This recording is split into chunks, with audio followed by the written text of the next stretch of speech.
닥치는 대로 핥아주마.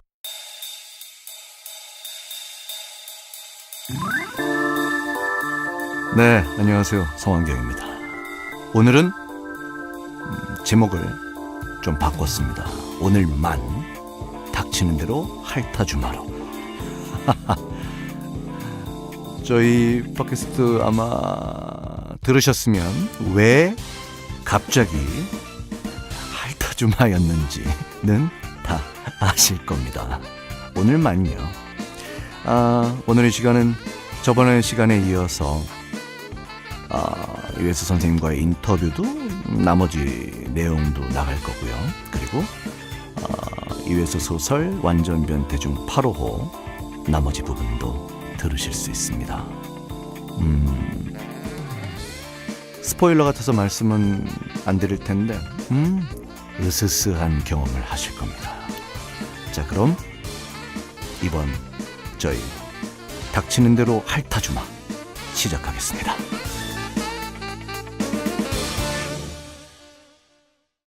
와, 여기 문학관, 와, 저도 이렇게 한 바퀴 둘러봤는데, 네.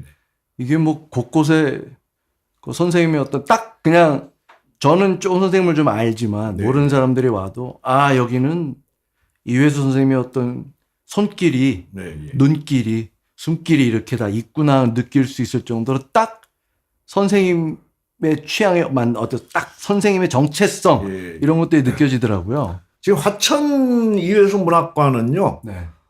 대한민국에서 생존 작가 문학관 1호입니다.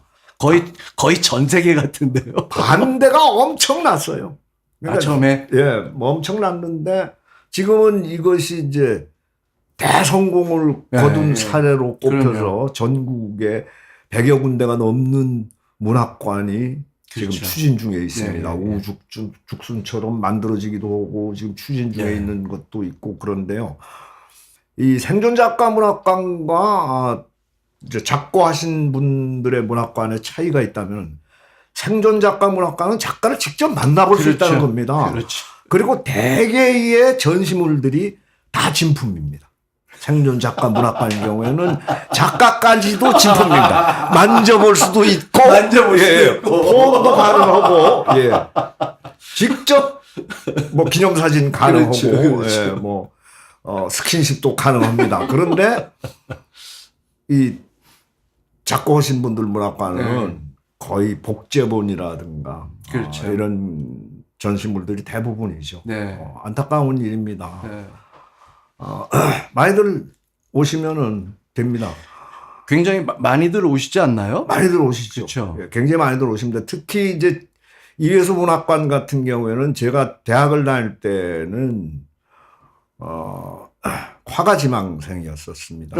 그래서 이제 꾸준히 그림을 그려왔었는데 오늘날까지도 제 그림 같은 경우에는 자화자찬 같습니다만은 먹을 한 번만 찍어서 잘 알죠. 한 호흡에 그렇죠. 이루어지는 딱 그 일피를 주주로 한 그림입니다. 네. 그래서 붓질 한 번이 욕심 한 번이다. 문학뿐만이 아니라 먹도 수행이다. 네. 이렇게 생각해서 마음을 갈고 닦는 하나의 방편으로 제가 이제 그림을 그려왔는데 해마다 딱 석 점 외부로 빠져나갑니다. 네. 2점은 서울 어린이재단에 또 한 점은 강원 어린이재단에 불호 어린이 돕기로 기부됩니다. 그러면 서울 어린이재단의 경우는 이홍렬 개그맨 이홍렬 씨가 낙낙 페스티벌이라고 하는 행사를 통해서 경매에 붙입니다. 올해 2점은 천안에 가서 경매했는데 1,300만 원에 팔렸어요. 점당. 전액 불호 어린이들에게. 제가 20년 전에 이게 들으신 분 잘 모를 거예요. 이게 먹을 한번 큰 붓에 먹을 한번 딱 찍으셔갖고 한 번에 쭉 끄시는데 그게 물고기가 나올 때 물고기 뭐 해갖고 새가 나오기도 하고 제 눈앞에서 보고 그때 그거를 한 점을 챙기셨어요. 저는 그걸 가지고 왔어야 되는데 그럼 제가 이 고생을 안 하고 있을 텐데 지금 정말 여기 유해수 문학관 오시면 전시되어 있는 그림들 봤더니 다 작품들이 그 작품들이잖아요. 예, 맞습니다. 저는 아주 기가 막힙니다. 꼭 한번 오셔갖고 한번 지금 보시면 이런 거구나. 예, 친필 원고들도 뭐 네. 정말 그 온갖 그 필체 예. 이렇게도 써보고 저렇게 써도 네. 혹시 그러면 글이 좀 나아질까 해서 온갖 필체를 그 바꿔가면서 썼던 그 친필 원고도 보실 수 있고요. 그 다음에 뭐 볼펜만 필기도구로는 정리 안 돼 있고 뭐 타자기라든가 또 전동 타자기라든가 컴퓨터 쭉 제가 써오고 너무 저 컴퓨터 같은 경우에는 다른 분보다 몇 배 더 많이 사용했기 때문에 그렇죠. 금방 그 고장이 나서 과부하를 일으켜가지고 바꾼 컴퓨터들 기종들 제가 거의 선생님이 아마 컴퓨터로 글 쓰신 최초일걸요. 작가분들 중에 그 당시에 저희가 그때 한 20년 전에 왔을 때도 젊은 작가들은 아마 썼을 거예요. 근데 저 같은 경우에 46년 개띠로서는 제가 최초일 겁니다. 그러니까요. 예. 근데 요즘은 10손가락 다 쓰시죠? 예, 그렇습니다. 그때는 저 두 손가락으로 독수리 타법으로 그래. 빛의 속도를 치셨던 게 제 기억이 납니다. 10손가락보다 더 빨랐던 게 기억이 나요. 아무튼 그리고 뭐 요즘 정권도 바뀌고요. 네. 선생님도 굉장히 블랙리스트에 많이 오르셨었고 네. 탄압도 받으셨고 네. 정권이 바뀌면서 요즘은 좀 감회가 어떠세요? 좀 저는 참 대한민국이 아름다운 나라라고 생각합니다. 네. 그러니까 오늘날 대한민국을 있게 만든 정신, 그것을 이제 정작 우리나라 사람들은 무엇인지 모르시고 지나가시는데요. 저는 그것이 선비 정신도 아니고 양반 정신도 아니라고 생각합니다. 인간을 널리 이롭게 하는 정신, 우리의 건국 이념과 부합되는 정신. 인간을 널리 이롭게 하는 건 정신, 이 홍익인간 정신이라고 하는 정신은 교육 이념이기도 합니다.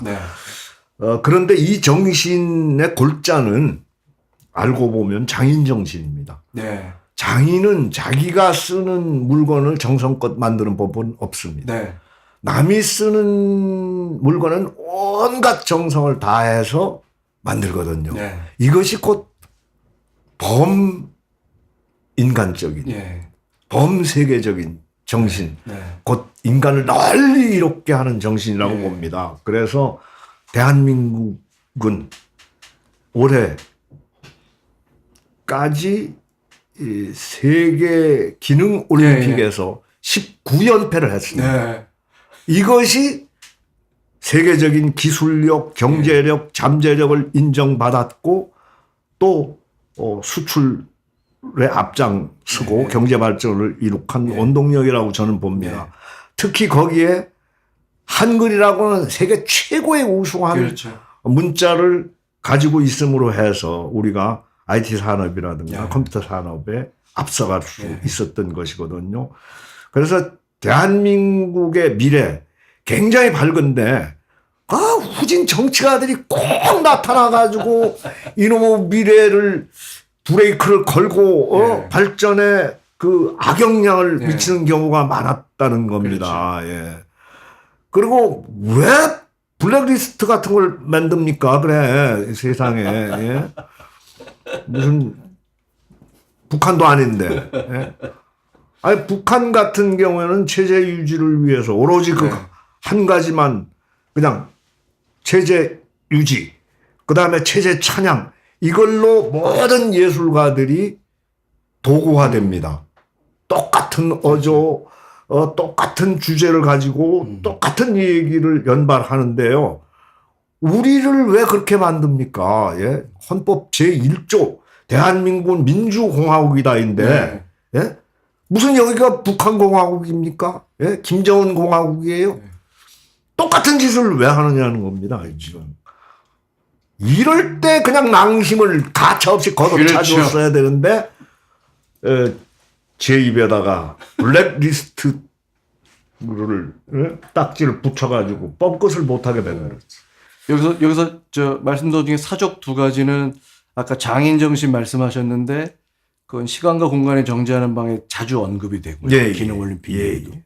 그리고 투표 잘하자. 그 시점이 그렇습니다. 선거 전이어서 예, 예. 그 내용이 시간과 공간이 정지하는 방에 나오니까 많이들 사서 읽어보시고 그리고 또 아니면 저희 팟캐스트를 들으시고 그 대한민국 헌법도 제가 읽었습니다. 예. 헌법에 그것도 들어보시고 좋은 그 프로그램이군요. 아이, 최고입니다. 헌법 좋습니다. 헌법. 예. 헌법을 읽은 최고. 거는 아마 멋지죠. 그거는 뭐 국민 기본법이고, 이거를 또 정치하는 이럴 때는 몸자 붙여야 그러니까요. 그러니까 초월하려고 들어요. 네. 초법적인 네. 그 악행을 막 자행하지 맞습니다. 않습니까? 예. 아무튼 두루두루 헌법 들어주시고요. 아무튼 그 요즘 댓글놀이 있잖아요. 네. 요즘 최고의 댓글놀이. 예. 물론 저기 뭐 김어준이라는 친구가 시작을 한 거 같기도 하지만 네. 요즘 다 쓰는 누구 겁니까? 예. 그거 그 엊그저께 그 MB가 외국 나갈 때 예. 두바이 바레인 나갈 때 그 어느 기자도 한 명도 그걸 묻지 않더라고요. 그래서 저는 굉장히 좀 서글펐거든요. 그건 이제 물을 필요 없을 정도로 다 알고 있기 때문이 아닐까요? 그래서 본인한테 한번 물어서 그게 예. 모든 사람들이 한번 알아야 되는 거 아닌가. 대답까지도 알고 있을 겁니다. 예. 왜냐면 거의 전공이 오리발이니까 그분들이 늘 그 적폐부리들이 항상 상투적으로 사용했던 수법이 오리발, 네. 꼬리 자르기, 네. 예. 이런 건데 아니 머리가 병이 났는데 꼬리를 자른다고 낫습니까 그게? 예.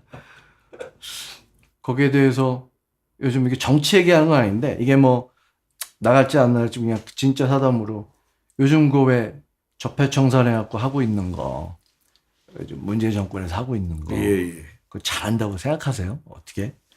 지금 이제 그 문재인 정부의 그 지지율이 80%가 예, 넘어섰습니다. 그런데 특히 트럼프가 다녀가면서 네. 사실 우리가 우려했던 그 트럼프의 양아치적 발언이 이상하게 사라져버렸어요. 쑥 들어가 버리고. 네. 참 한국에 와서 연설을 참 멋있게 했고. 네. 그리고 이상하게 그 문재인 대통령 앞에서는 또 트럼프가 네. 신사가 되어버리는 듯한 이런 모습을 보여줘서 이게 참 그 100만 촛불 네. 국민들의 그 네. 영향력을 네. 트럼프도 좀 느끼고 의식했던 것이 아닌가. 네. 그리고 대한민국 국민들이 얼마나 잘 참고 네. 오래오래 잘 참고 그리고 마지막에 얼마나 거룩하고 아름다운 모습으로 피 한 방울 안 흘리고 정권을 바꿨습니까? 이거는 뭐 세계 언론이 다 탄복했던 거거든요. 그렇죠. 예, 그래서 저는 참 대한민국의 현재도 긍정적이고 믿음직스럽지만은 미래는 더 나아질 것 같아요. 네. 그래서 내년에 이제 지선이 있는데 네. 이제 다들 좀 네. 너도 나도 투표에 참여하셨으면 좋겠어요. 네. 일단은 뭐 놀고도 싶지만은 그러나 투표하신 다음에 노셔도 충분히 노실 수 있는 거 아니겠습니까? 주권을 포기하면은 결국 우리한테 돌아오는 양식이라든가 또는 복지라든가 혜택이 결국은 도둑놈들한테 다 돌아가게 됩니다. 적어도 식구들이 먹어야 할 양식을 쥐들이나 닭들이 쪼아먹게 해서는 안 되지 않습니까? 예? 아니 무슨 식구들 먹는 것보다도 쥐들이나 닭들이 그걸 더 많이 먹어서는 네. 안 되는 거거든요. 예. 닭은 잡아서 먹기라도 하지 쥐는 잡아서 먹을 수도 없고. 어떤 경우에는 무슨 말한테 또 준 사례도 있었어요. 말. 참, 그것도 뭐 자기 말도 아니야. 누구 딸한테 말. 누구 딸이 타는 말한테다가 그렇게 많은 먹이와 돈을 그렇게 투자를. 아, 참. 열받습니다. 네. 생각하면은 괜히 뻗치기만 하지. 선생님 얼마 전에 인권상 받으셨죠? 아, 예. 대한민국 제1회 인권 대상 그 주체가 받았습니다. 그 인권 대상 협회. 그리고 또 거기 뭐 기자협회하고 같이. 예. 야. 저희가 이렇게 대단하신 분이라 저희가 지금 찾아와서 말씀을 듣고 그다음에 또 상 받으셨잖아요. 아, 최고령 100만 돌파 국내 100만 돌파 트위터리안. 트위터리안. 네. 100만 넘으신 지 이미 오래됐잖아요. 최초로. 예. 최초 100만. 지금 244만. 44만. 그쵸. 244만. 와. 거의 그 세계적은 아니죠? 예, 세계는 뭐 연예인들이 다 차지하고 그쵸. 있고요. 예. 와. 우리나라 같은 경우에도 뭐 저보다 훨씬 연예인들이 이제 앞서가 있습니다. 그렇죠. 앞서가 있는데 그러나 이제 그 대개의 경우 연예인들의 팔로워들의 경우는 유권자가 아닌 경우가 많습니다. 그러네요. 예. 파워가 없군요. 그러니까 이제 정치하시는 분들은 그렇죠. 여기 자주 오시는 이유가 줄을 서시오. 이유가 있습니다. 아 근데 삐졌어요. 아니 저 팔로워가 250만인데 네. 그 왜 제 팟캐스트는 이미 알고 계셨으면서 트위터에 언급도 안 해주시고. 아니 사실 소스를 잘 모르. 아 삐졌어. 소스를 완전 잘- 삐졌어. 완전 아이폰 쓰시잖아요. 당장에 지금 이 방송 끝나면 제가 당장에 올리겠습니다. 아니 하물며 선생님은 아이폰을 쓰고 계십니다.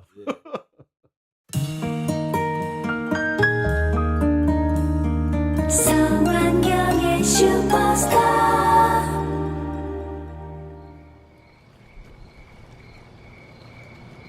떡밥 그릇을 의자 밑으로 집어넣게. 왜요? 비가 올 거야. 노인이 말했다. 하늘도 산도 물도 보이지 않았다. 어느 쪽으로 시선을 돌려도 묵지 같은 어둠뿐. 아직 아무것도 태어나지 않은 태초 같았다. 태초에 낚시꾼이 있었다. 낚시꾼은 몰개라는 치어대에 시달렸고 아직 한 번도 입질다운 입질은 보지 못했고 이상도 하지. 비가 올 거라는 노인의 말이 떨어지기가 무섭게 후둑후둑 빗방울 떨어지는 소리가 들리기 시작했다. 김 기자는 자신이 낚였다는 생각을 하고 있었다. 정화백에게도 낚였고 외눈박이 노인에게도 낚였고 몰개들한테도 낚였다는 생각을 하고 있었다. 산밑 어딘가에서 새끼를 부르는 어미 고라니의 울음소리가 들리고 있었다. 조금씩 빗소리가 거세지기 시작했다. 순식간에 주위가 서늘하게 식어들었다. 번쩍 번개가 어둠을 가르고 쿠르륵 천둥이 땅을 뒤흔들었다. 수상가옥의 처마 밑에 좌대가 설치되어 있었으므로 비를 맞지 않고 낚시를 할 수는 있었다. 그러나 낚시를 계속할 엄두가 나지 않는 폭우였다. 어르신께서 아까 제 떡밥에는 물고기에 대한 진실과 애정이 전혀 들어있지 않다고 말씀하셨는데 제 공부가 부족해서 무슨 뜻인지 잘 모르겠습니다. 비도 세차게 내리고 입질도 전혀 없는데 이 틈에 자세히 좀 가르쳐 주시면 안 될까요? 노인의 등받이 의자는 김 기자 뒤쪽에 위치해 있었다. 그러나 짙은 어둠 때문에 고개를 돌렸지만 노인의 모습은 보이지 않았다.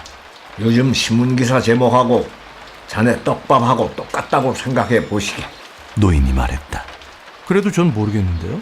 요즘 신문기사들은 제목에 뻑하면 충격, 경악 따위의 단어들을 첨가해서 미끼로 쓰지 않나? 얄팍한 술수로 독자들을 낚아보겠다는 속셈이지. 막상 기사를 읽어보면 충격의 건덕지나 경악의 건덕지가 전혀 없어도 습관적으로 그런 미끼를 쓴단 말일세. 독자들을 어떻게 속일까만 생각하고 무엇을 전달할까는 등한시한 결과지. 자네는 신장 떡밥, 새우가루, 보리가루를 섞어서 떡밥을 조제했지? 맞습니다. 적어도 파로의 물고기들은 그 떡밥에 속지 않네. 그럼 어떤 떡밥을 써야 합니까? 아까도 내가 말했지만 물고기에 대한 진실과 애정이 들어가 있는 떡밥을 써야지. 어떤 떡밥이 물고기에 대한 진실과 애정이 들어가 있는 떡밥입니까? 가르쳐 줄까? 가르쳐 주세요. 자네는 파로의 물고기들이 시체의 맛에 길들여 있다는 사실부터 알아야 하네. 아니, 시체의 맛이라뇨? 그게 무슨 말씀입니까? 그만두세. 노인은 왠지 입을 다물어 버리고 말았다.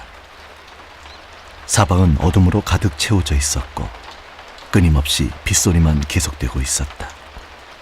김 기자는 갑자기 지독한 고립감에 휩싸였다.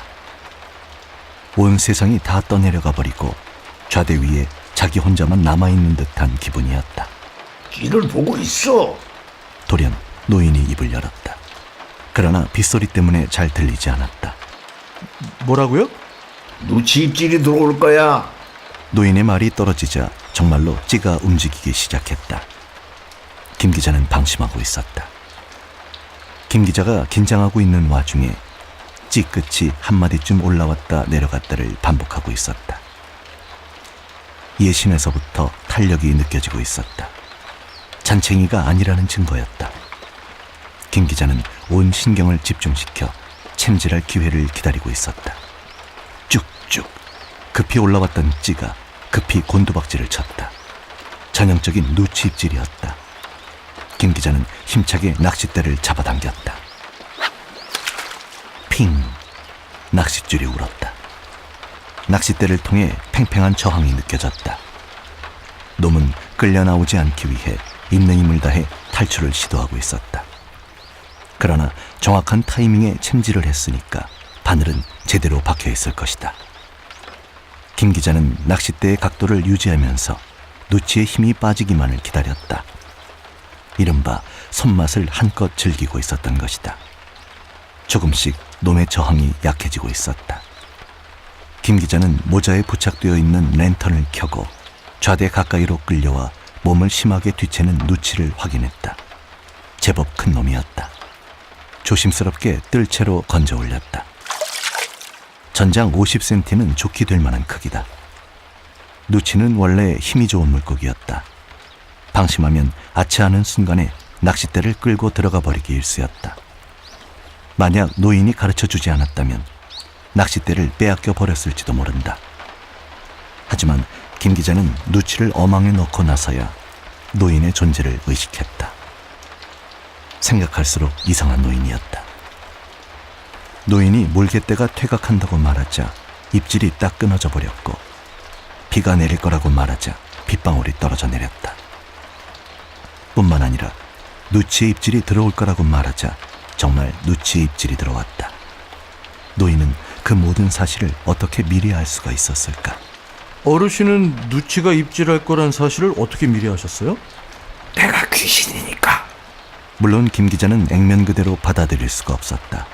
그저 자화자찬이겠거니 하고 생각했다. 자네는 기자니까 파로를 한자로 어떻게 쓰는지 알고 있겠지? 깨트릴 파자에 포로 로자에 호소자 쓰지 않습니까? 다 맞는데 로자를 잘못 알고 있네. 포로를 뜻하는 글자 아니었습니까? 물론 포로를 뜻하는 글자로 쓰기도 하지만 파로의 경우에는 오랑캐를 뜻하는 글자로 쓰였어. 그러니까 파로는 오랑캐를 격파한 호수라는 뜻이지. 노인의 말에 의하면 화천은 6.25 때 인해 전술을 펼치며 밀고 내려온 중공군들과 국군 육사단이 치열한 전투를 벌였던 지역이었다. 1951년 5월 용문산 전투에서 크게 패한 중공군은 북한간 이북으로 철수하는 과정에서 특별한 대책 없이 강과 골짜기로 몰려들어 후퇴를 서두르고 있었다. 이때 국군 육사단이 총공세를 펼쳤는데 이 과정에서 일개 소대 병력이 중공군 대대 병력을 생포하는 진풍경이 연출되기도 했고 5월 28일 하루 만에 3만 8천여 명의 중공군 포로가 생포되기도 했다. 당시 8.55 일대는 피비린내가 진동을 했으며 가는 곳마다 시체가 산을 이루었다. 수만 구의 중공군 시체가 8.55의 물고기 밥으로 수장되었다. 그러나 당시에는 이름이 8.55가 아니었다. 당시에는 화천 저수지라는 이름을 가지고 있었다. 대한민국 초대 대통령 이승만이 국군 육사단의 대승을 기념하여 8.55라는 이름을 붙였다. 오랑캐를 물리친 호수라는 뜻이었다. 김 기자는 화천에서 군대 생활을 한 경력을 가지고 있긴 했지만 모르고 있었다. 그토록 많은 중공군이 수장되었다는 사실도, 이승만 전 대통령이 8.55라는 이름을 붙였다는 사실도. 나는 당시 20살 나이로 출정했던 중공군 중에 한 명이었네. 노인은 중국 천진의 가난한 농사꾼 집안의 천덕꾸러기로 태어났다. 삼남 이녀 중 차남이었다. 태어날 때부터 한쪽 눈이 함몰되어 있었다.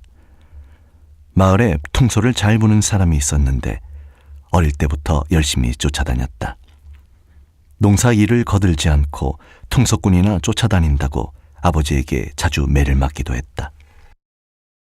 퉁소는 수시로 노인에게 위안과 긍지를 가져다 주기는 했지만 궁극적으로는 노인을 죽음으로 내모는 비극을 초래했다. 노인은 퉁소를 잘 분다는 이유로 전쟁에 차출됐다. 노인의 임무는 한밤중 고요한 전장에서 애간장이 끊어지는 소리로 퉁소를 불어 적군들로 하여금 전의를 상실케 만드는 것이었다. 한밤중의 전쟁터는 긴장과 고요로 숨이 막힐 지경이다. 달까지 휘영청 밝아 있으면 피해감으로 뼈가 저려올 지경이다. 이때 멀리서 퉁소 소리가 들린다고 생각해보라. 애간장이 끊어질 수밖에 없다. 어머니가 떠오르고 고향이 떠오르고 자신도 모르게 눈물이 두 볼을 타고 흐른다. 그리고 완전히 전의를 상실할 때까지 퉁소 소리는 계속된다. 그러다 일순 퉁소 소리가 그치면서 잠시 고요가 계속된다. 왜 퉁소 소리가 끊어졌을까? 이제 그만 불고 자려는 것일까?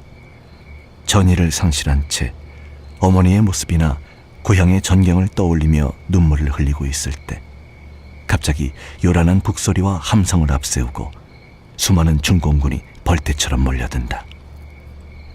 적군은 혼비백산에서 제대로 육박전을 치를 수가 없다. 중공군이 흔히 쓰는 인해전술의 전형이다. 하지만 무슨 까닭인지 내 퉁소는 그다지 시로를 거두지 못했네. 전투는 중공군의 대패로 끝나고 말았지. 나는 후퇴하던 무리에서 낙오되어 계곡 바위 뒤에 숨어 있다가 한국군에게 발각되고 말았지. 발각되자마자 총단이 빗발쳤어. 도대체 내 몸에 총알이 몇 발이나 박혔는지조차 모를 정도였어. 나는 수십 발의 총탄이 박힌 채로 굴러 떨어져 8.55에 수장되고 말았지. 근데 누가 어르신을 구해드렸나요? 구해주기는 그럼 어떻게 살아나셨어요? 나는 죽었어. 지금 살아계시잖아요. 아까 내가 귀신이라고 말하지 않았어? 에이, 장난치지 마세요. 캄캄한 밤중에 비까지 내리는데. 정화백이 자세한 내막을 얘기해주지 않은 모양이구만. 무관 낚시터 특별조사들은 다 내가 귀신이라는 사실을 알고 있는데. 노인은 무관 낚시터가 특별조사제로 운영된다고 말했다. 문자 그대로 특별한 조사에 한해서 좌대 사용이 허용되며 특별한 조사들은 일반 조사를 3번 정도 추천해서 좌대에 앉힐 수 있는 권한을 가지고 있다는 것이었다. 그러니까 김 기자는 정화백이 추천한 일반 조사 중의 하나였다. 20살 때 돌아가셨으면 20살 때 그대로의 모습을 간직하고 계셔야 하는 거 아닌가요? 우리처럼 사람한테 모습을 드러낼 수 있는 귀신들은 세월에 따라 나이를 먹지. 그리고 나이에 따라 모습도 변하는 거야. 하지만 김 기자는 노인이 자기를 놀려먹기 위해 장난을 치고 있는 거라고 생각했다. 자네 랜턴을 켜서 나를 한번 비춰보게. 김 기자는 노인이 어떤 장난을 걸어도 말려들지 않겠다고 다짐했다. 모자에 부착되어 있는 낚시용 랜턴을 켰다. 그리고 노인을 비추었다. 랜턴 불빛에 노인의 모습이 선명하게 드러났다. 노인은 수상가옥의 벽을 배경으로 가만히 서 있었다. 왜소한 체구, 움푹 들어간 왼쪽 눈, 색바랜 국방색 옷차림, 촌스럽고 남루하고 어눌해 보이는 모습. 노인의 모습은 그대로였다. 그런데도 노인은 내게서 뭔가 이상한 점을 발견하지 못하겠나? 하고 말했다. 그러나 김 기자는 전혀 이상한 점을 발견할 수 없었다. 노인은 그런 관찰력을 가지고 어떻게 기자 노릇을 하겠느냐고 끌끌끌 혀를 차고 있었다. 이상한 점이라뇨? 제가 보기에는 멀쩡하신데요. 김 기자는 대답과 함께 절대로 속지 않겠다는 다짐을 거듭하고 있었다. 잘 보게. 그림자가 없지 않나? 일순 김 기자는 자신의 눈을 의심했다. 정말이었다. 랜턴은 노인의 앞모습을 비추고 있었다. 그렇다면 노인의 뒤쪽 벽에 그림자가 있어야 정상이었다. 그러나 그림자는 없었다. 자기가 귀신이라니 김 기자는 어이가 없었다. 어이가 없어서 헛웃음이 실실실 새어나오고 있었다. 그런데 모르겠다. 랜턴을 비추었을 때 왜 그림자가 없었을까? 잘못 본 것은 아닐까? 아니다. 분명히 그림자가 없었다. 아무리 생각해도 납득이 되지 않았다. 등골이 서늘했다. 하지만 김 기자는 자신이 목격한 장면을 애써 부정하고 있었다. 틀림없이 자기가 모르는 어떤 트릭이 숨어 있을 것 같았다. 마술일까? 최면술일까? 착시일까? 김 기자는 오래도록 혼란에 빠져 있었다. 김 기자는 일단 아니겠지로 결론을 내리기는 했다. 만약 귀신이다로 결론을 내리면 가뜩이나 소심한 성격에 심장마비로 쓰러져 버릴 것 같았다. 하지만 랜턴을 비추었을 때 그림자가 없었던 이유만은 끝내 찾아내지 못했다. 밤이 깊어지면서 빗소리가 기세를 죽였다. 캄캄한 어둠 속에서 세 개의 키미라이트가 졸음에 겨운 눈을 깜빡거리고 있었다. 여전히 입질은 없었다. 누치 한 마리가 수확의 전부였다. 피곤하면 방에 들어가 한숨 붙이고 나오지. 노인이 말했다. 이제 김 기자는 노인이 입을 열 때마다 소스라치는 습관이 생겼다. 괜찮습니다. 말까지 심하게 더듬고 있었다. 아니겠지 하면서도 한편으로는 겁을 잔뜩 집어먹고 있는 것이 분명했다. 손목시계가 오전 1시 24분을 가리키고 있었다. 내일 출근하려면 한숨 붙여두는 게 좋지 않을까? 내일은 출근 안 해도 됩니다. 저 2박 3일 휴가 끊어서 온 겁니다.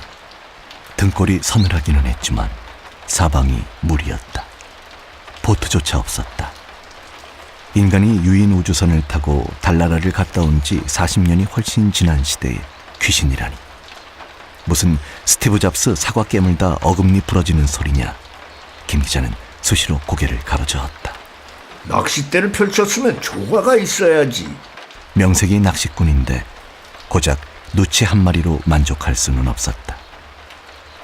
모름지기 대낙이라면 자본은 수확으로 치지 않는다. 붕어가 아니라면 아무리 많은 수량을 확보했어도 체면 유지가 되지 않는다. 월척이라는 단어는 붕어에 한해서만 적용되는 단어다. 다른 물고기는 전장이 1m를 넘어도 월척이라는 용어를 사용하지 않는다. 낚시용으로 중국에서 수입한 중국산 붕어도 안 되고 역시 낚시용으로 일본에서 수입한 속칭 떡붕어도 안 된다. 오로지 토종붕어라야 한다. 그런데 입질이 없었다. 이제 비는 완전히 그쳐 있었다. 낚시하기에는 더없이 좋은 날씨였다. 입질만 심심찮게 들어와주면 보람찬 휴가로 기억될 텐데 제기를 찌 3개가 까딱도 하지 않고 물속에 견고하게 박혀 있었다. 하지만 건너편 좌대는 딴판이었다. 또 걸었다. 붕어다. 대짜야. 분주하기 짝이 없었다. 남에게 방해가 안 되려고 소리를 죽이는 기색이 역력했지만 충분히 알아들을 수 있는 환호성이었다. 저쪽 좌대는 연속적으로 입질이 들어오는데 왜 이쪽 좌대는 종무 소식일까요? 조바심을 참고 있던 김 기자는 마침내 고개를 돌리고 노인을 향해 볼멘 소리로 투덜거렸다. 그 떡밥으로 입질 받기 힘들다니까. 그럼 어떤 떡밥을 써야 하나요? 화로호의 물고기들은 시체의 맛을 기억한다고 내가 말하지 않았던가? 전쟁 때 수장된 시체들을 뜯어먹었기 때문인가요? 그렇지. 1951년이라면 60년이 훨씬 넘었는데 그때의 물고기들은 수명이 다해 모두 죽었을 테고 지금의 물고기들은 그 맛을 모르지 않을까요? 하지만 노인은 고개를 가로저었다.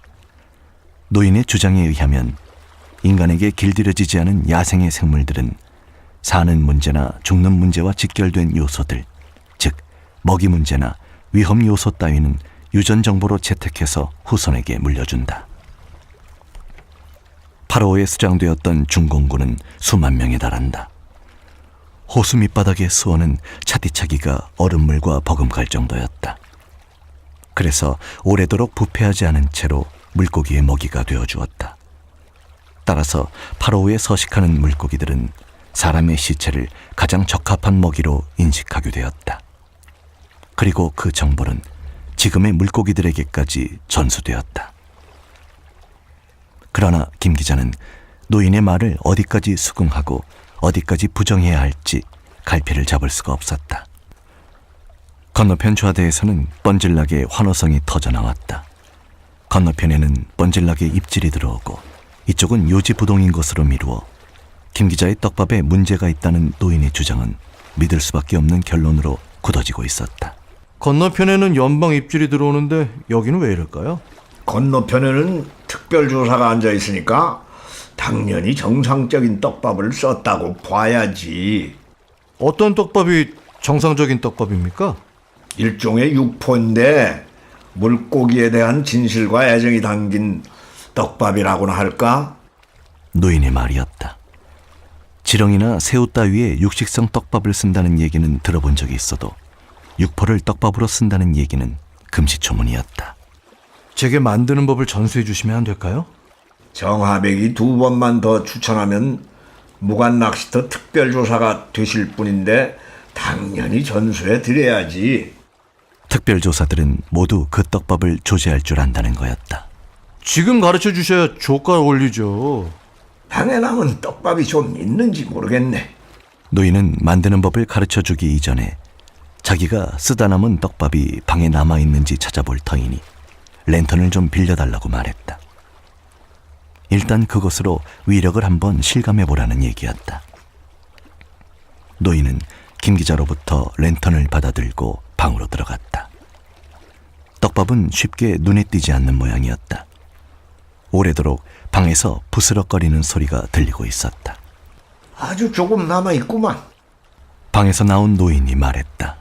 그래도 위력을 알기에는 충분하겠지. 노인은 혼자 소리를 하면서 무언가를 열심히 씹고 있었다. 출출하신가 봐요? 아까 라면이라도 좀 드실 걸 그랬어요.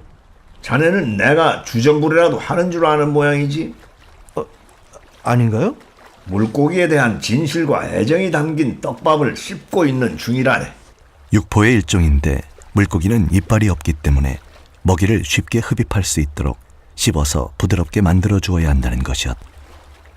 노인은 김 기자에게도 검지 2마디 정도 되는 부피의 육포를 건네주었다. 오래 씹어서 부드럽고도 점성이 강한 떡밥으로 만들어 사용하라는 가르침이었다.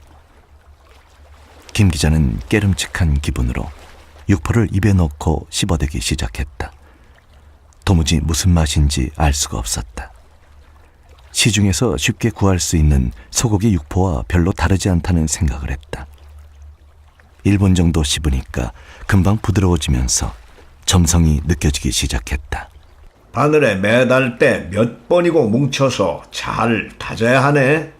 노인이 자기가 씹고 있던 떡밥을 꺼내 3.5칸대 바늘에 매달면서 시범을 보이고 있었다. 정신 바짝 차리고 찌를 잘 보시게. 노인이 직접 떡밥을 매달아 낚싯줄을 던졌다. 날렵하고 세련된 동작이었다. 5분 정도나 경과했을까. 노인이 찌 부근에 랜턴을 비추어 보라고 말했다. 김 기자는 노인이 시키는 대로 찌 부근에 랜턴을 비추어 보았다. 거기 놀라운 광경이 벌어지고 있었다. 수면이 심하게 일렁거리고 있었다. 저게 뭔가요? 고기들일세. 이럴 수가. 이 떡밥 냄새만 맡으면 8호의 물고기들은 미쳐버린다네. 믿을 수가 없었다. 입질, 입질, 입질. 던지기가 바쁘게 입질이 들어왔고 김 기자는 적기에 챔질을 계속했다. 그토록 소망했던 토종 붕어들이 챔질을 할 때마다 푸득거리며 올라오고 있었다. 김 기자는 세포들이 술렁거리고 혈관이 부풀어 오르는 황홀경에 빠져 있었다. 결국 김 기자는 3.5칸대만 남겨두고 다른 낚싯대들을 모두 철수해버렸다. 세 대를 모두 쓰기에는 입질이 너무 잦았다. 잠깐 어망을 들여다보았다. 마자도 있고 끄리도 있고 누치도 있었다.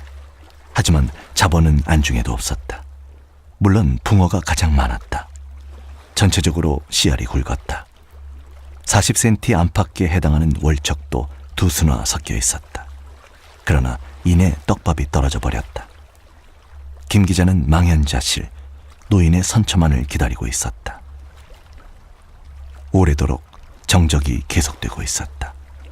정적 속에서 다시 빗줄기가 거세지고 있었다. 떡밥 만드는 거 가르쳐 줄까? 김 기자가 요지부동인 찌를 바라보면서 하품을 연발하고 있을 때 노인이 김 기자의 심중이라도 들여다본 듯 은밀한 목소리로 그렇게 말했다. 떡밥 만드는 거 가르쳐 줄까? 한참 동안 분주한 입질 때문에 귀신에 대한 의구심은 까마득히 잊고 있었다. 가르쳐 주세요. 김 기자는 반겨 대답할 수밖에 없었다. 잠깐만 기다리게. 노인은 랜턴도 없이 혼자 방으로 들어갔고 잠시 부스럭거리는 소리가 들렸다. 김 기자는 정화백을 생각했다.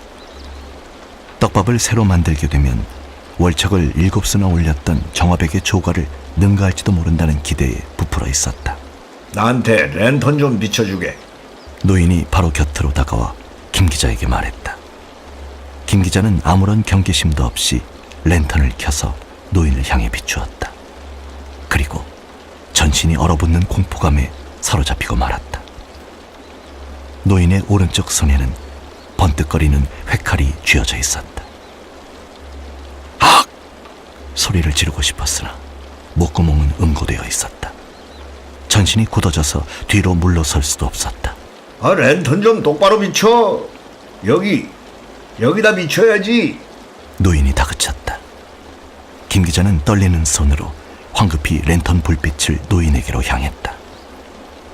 노인은 천천히 왼쪽 팔뚝을 걷어붙였다. 뼈만 앙상한 팔뚝이 드러났다. 흉터투성이었다. 노인은 망설이지 않고 회칼로 팔뚝의 살점을 베어내고 있었다. 그런데 이상하게도 피는 한 방울도 흐르지 않았다. 살점을 베어내는데 피가 흐르지 않다니 라고 생각하는 순간 김 기자는 정신이 아득해지면서 그 자리에서 혼절해버리고 말았다.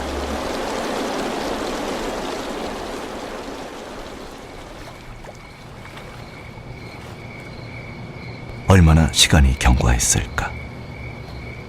김 기자가 정신을 차렸을 때는 저물녘이었다. 기억 저편에서 아직도 빗소리가 들리고 있었다. 정신이 혼미했다. 내가 왜 여기 와 있는 거지? 라고 김 기자는 생각했다. 그러나 상황이 크게 낯설지는 않았다. 언젠가 경험한 적이 있는 상황 같았다. 암회색으로 낮게 내려앉아 있는 하늘, 후텁지근한 날씨, 등 뒤에서 등받이 의자에 앉아 자신을 물끄러미 바라보고 있는 외눈박이 노인. 모두가 낯설지 않았다. 그러나 자신이 왜 여기에 있는지 도무지 기억해낼 수가 없었다. 김 기자 앞에는 떡밥 그릇 하나가 놓여 있었다.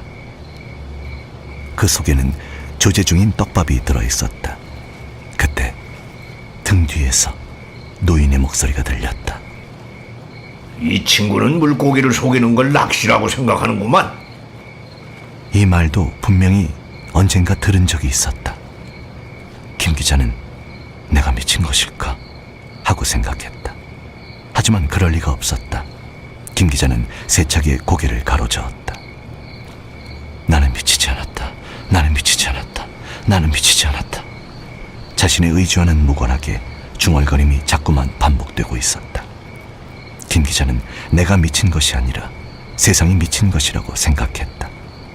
그러자 역시 중얼거림이 반복되기 시작했다. 세상이 미쳤어. 세상이 미쳤어. 세상이 미쳤어. 김 기자는 끊임없이 중얼거림을 반복하면서 입가에 허연 웃음을 비죽비죽 흘리고 있었다.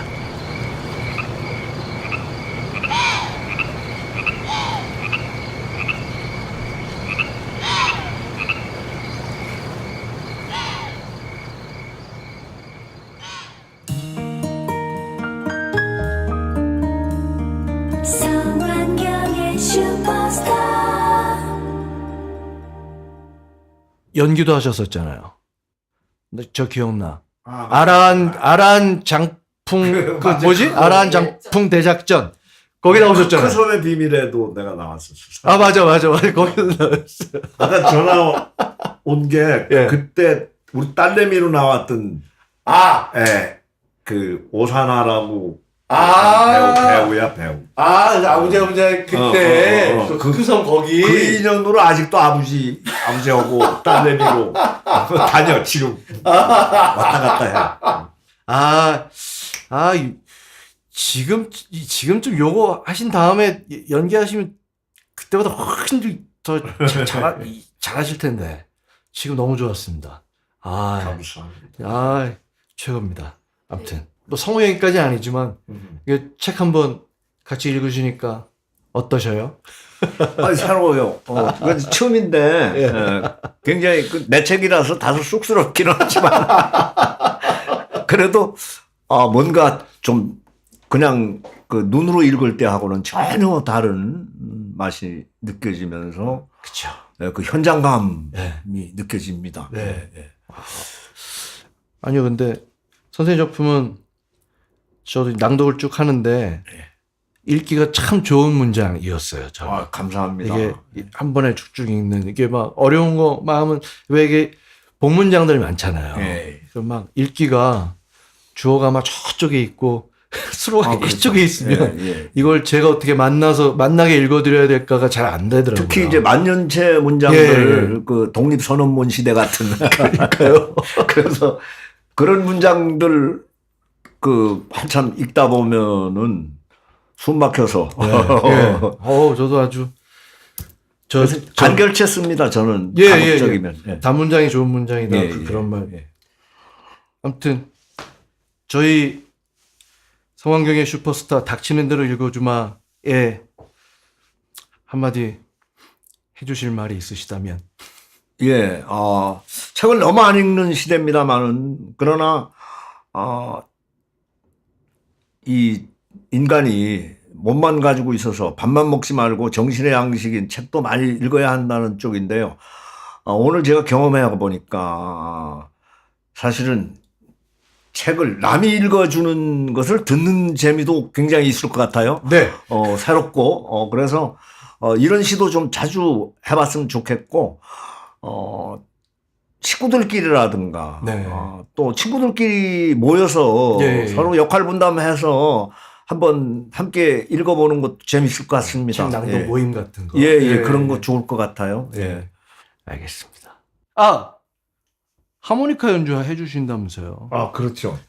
그 제가 이제 잘 불지는 못하지만 그 전에 선생님이 왜 저희 20년 전에는 철가방 프로젝트라는 또 뭐 그룹도 있었고 그때 그랬죠. 예. 작사해서 많이 주셨고 예. 지금 뭐 우리 그 이효선 문학관의 BGM은 예, 예. 다 제가 그 리즌이라고 하는 프로그램으로 미리 예. 작업한 아. 곡들입니다. 전부. 딱 곡을 쓰신 작곡하신 거예요? 예, 전부 제가 와. 만든 곡입니다. 그러니까 어떤 분들은 너 뭐 하나만이라도 좀 정통하게 하지 이것저것. 잠깐만 정리 좀 해봐요. 그러면 지금 하시는 게 글 쓰시죠? 그림, 그림 그리시죠? 음악. 음악, 작곡, 예. 작사, 예. 또 노래도 하시죠? 예. 또 악기 연주 악기는 또. 신통치 않아요. 그게 제일 좀 그 핸디캡이. 근데 악기의 처음과 끝은 하모니카 아닌가요? 예. 저 20년 전에도 선생님이 밤에 달 밝은 밤에 하모니카 이렇게 불어주시는 거 그렇게 좋았는데. 상당히 유아기적인 수준입니다, 제가. 아유. 뭐 뭐 되게 흔히 어떤 분들은 그렇게 말씀들을 하세요. 그러니까 외도가 예. 좀 심하다. 그래서 저는 또 이렇게 대답을 하죠. 아니, 칼국수를 잘 끓이는 놈이 수제비를 못 끓여? 그러면 칼국수도 잘 끓이시고 수제비도 잘 끓이시는 이휘수 선생님의 연주를 한번 라면으로 한번 끓여보겠습니다. 라면으로.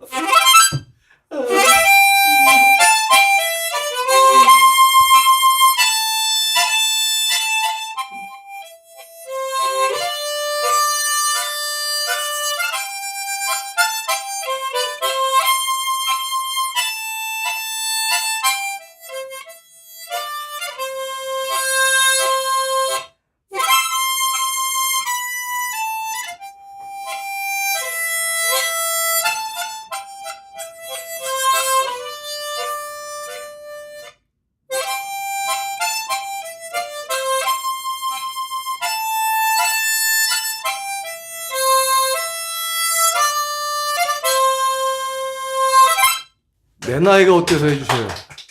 내 나이가 어때서. 앵콜입니까? 앵콜! 내 나이가 어때서. 제 연령 수준에 딱 맞는 유치원 어린이들이 좋아하는 노래. 내 나이가 어때서?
이거죠.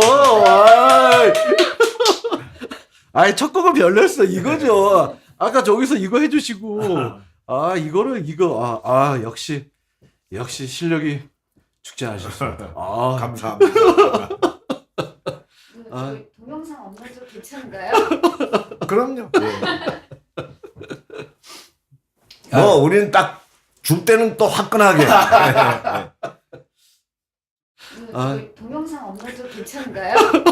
그럼요. 우리는 딱 줄 때는 또 화끈하게. 오늘 너무너무 감사합니다. 아유, 제 책을 정말. 선택해 주셔서 제가 더 감사하죠. 자주 뵐게요. 감사합니다. 네, 고맙습니다. 예. 감사합니다. 고생하셨습니다. 아유, 선생님. 너무 고생했어요.